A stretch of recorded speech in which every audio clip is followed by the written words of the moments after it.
بسم اللہ الرحمن الرحیم۔ حدیث نمبر 349۔ آن صلی اللہ علیہ وآلہ وسلم نے فرمایا کہ میرے گھر کی چھت کھول دی گئی، اس وقت میں مکہ میں تھا۔ پھر جبرائیل علیہ السلام اترے اور انہوں نے میرا سینہ چاک کیا، پھر اسے زمزم کے پانی سے دھویا، پھر اس سونے کا تخت لائے جو حکمت اور ایمان سے بھرا ہوا تھا، اس کو میرے سینے میں رکھ دیا، پھر سینے کو جوڑ دیا، پھر میرا ہاتھ پکڑا اور مجھے آسمان کی طرف لے کے چلے۔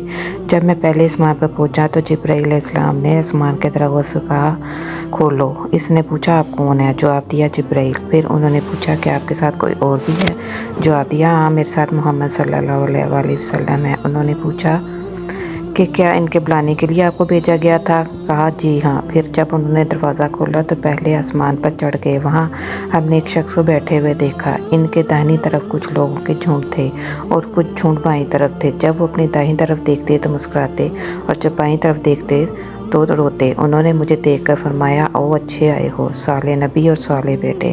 میں نے جبرائیل علیہ السلام سے پوچھا، یہ کون ہے؟ انہوں نے کہا کہ یہ آدم علیہ السلام ہے، اور ان کے دائیں بائیں جو جھنڈ ہیں یہ ان کے بیٹوں کی روحیں ہیں۔ جو جھنڈ دائیں طرف ہے جنتی ہیں، وہ جو بائیں طرف کے جھنڈ تو اس کی روحیں ہیں۔ اس لیے جب وہ اپنے دائیں طرف دیکھتے ہیں تو خوشی سے مسکراتے ہیں، اور جب بائیں طرف دیکھتے ہیں تو رنج سے روتے ہیں۔ پھر جبرائیل مجھے لے کر دوسرے آسمان تک پہنچے اور اس کے داروغہ سے کہا، کھولو۔ اس آسمان کے داروغہ نے بھی پہلے داروغہ کی طرح پوچھا، پھر کھول دیا۔ حضرت انس نے کہا کہ ابو ذر نے ذکر کیا کہ آپ صلی اللہ علیہ وآلہ وسلم یعنی نبی صلی اللہ علیہ وسلم نے آسمان پر آدم، ادریس، موسیٰ، عیسیٰ اور ابراہیم علیہ السلام کو موجود پایا، اور ابو ذر رضی اللہ عنہ نے ہر ایک کا ٹھکانہ نہیں بیان کیا، البتہ اتنا بیان کیا کہ حضور صلی اللہ علیہ وسلم نے حضرت آدم کو پہلے آسمان پر پایا اور حضرت ابراہیم علیہ السلام کو چھٹے آسمان پر۔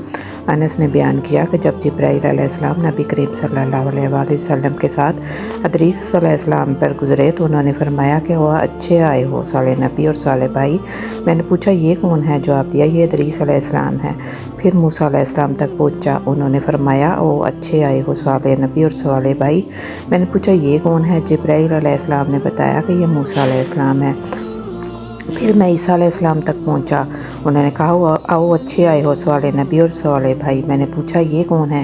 جبرائیل علیہ السلام نے بتایا، یہ عیسیٰ علیہ السلام ہے۔ پھر میں ابراہیم علیہ السلام تک پہنچا۔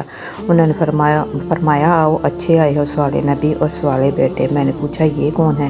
جبرائیل علیہ السلام نے بتایا، یہ حضرت ابراہیم علیہ السلام ہے۔ ابن شہاب نے کہا کہ مجھے ابو بکر بن حزم نے خبر دی کہ عبداللہ بن عباس اور ابو حجۃ الانصاری رضی اللہ عنہم کہا کرتے تھے کہ نبی کریم صلی اللہ علیہ وآلہ وسلم نے فرمایا، پھر مجھے جبرائیل علیہ السلام لے کر چڑھے۔ اب میں اس بلند مقام تک پہنچ گیا جہاں میں نے قلم کی آواز سنی، جو لکھنے والے فرشتوں کی قلموں کی آواز تھی۔ ابن حزم نے اپنے شیخ سے اور انس بن مالک نے ابو ذر رضی اللہ عنہ سے نقل کیا کہ نبی کریم صلی اللہ علیہ وآلہ وسلم نے فرمایا، بس اللہ تعالیٰ نے ہی میری امت پر 50 وقت کی نمازیں فرض کی۔ میں یہ حکم لے کر واپس لوٹا۔ جب موسیٰ علیہ السلام تک پہنچا تو انہوں نے پوچھا کہ آپ کی امت پر اللہ نے کیا فرض کیا ہے؟ میں نے کہا کہ 50 وقت کی نمازیں فرض کی ہیں۔ انہوں نے فرمایا، آپ واپس اپنے رب کی بارگاہ میں جائیے، کیونکہ آپ کی امت اتنی نمازوں کو ادا کرنے کی طاقت نہیں رکھتی ہے۔ میں واپس بارگاہ رب العزت میں گیا تو اللہ نے اس میں سے ایک حصہ کم کر دیا۔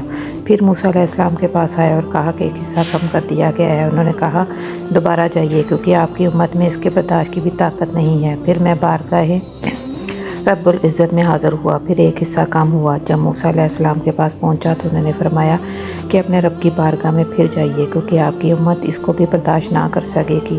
پھر میں بار بار آیا گیا، بس اللہ تعالیٰ نے فرمایا کہ یہ نمازیں عمل میں 5 ہیں اور ثواب میں 50 کے برابر ہیں، میری بات بدلی نہیں جاتی۔ اب میں موسیٰ علیہ السلام کے پاس آیا اور انہوں نے پھر کہا کہ اپنے رب کے پاس جائیے، لیکن میں نے کہا، مجھے اب اپنے رب سے شرم آتی ہے۔ پھر جبرائیل مجھے سدرۃ المنتہا تک لے گئے، جسے کئی طرح کے رنگوں نے ڈھانک رکھا تھا، جس کے متعلق مجھے معلوم نہیں ہوا کہ وہ کیا ہے۔ اس کے بعد مجھے جنت میں لے جایا گیا۔ میں نے دیکھا کہ اس میں موتیوں کے ہار ہیں اور اس کی مٹی مشک کی ہے۔